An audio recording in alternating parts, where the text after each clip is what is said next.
بسم الله الرحمن الرحيم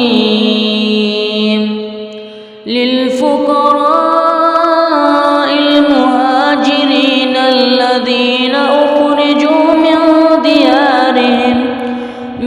ديارهم وأموالهم يبتغون فضلا من الله ورضوانا وينصرون الله ورسوله أولئك هم الصادقون والذين تبوأوا الدار والإيمان من قبلهم يحبون من هاجر إليهم ولا يجدون في صدورهم حاجة مما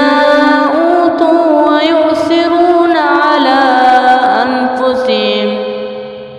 على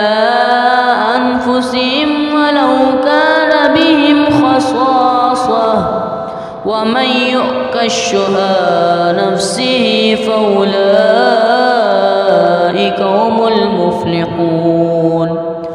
والذين جاءوا من بعدهم يقولون ربنا اغفر لنا ولإخواننا الذين سبقونا بالإيمان ولا تجعل في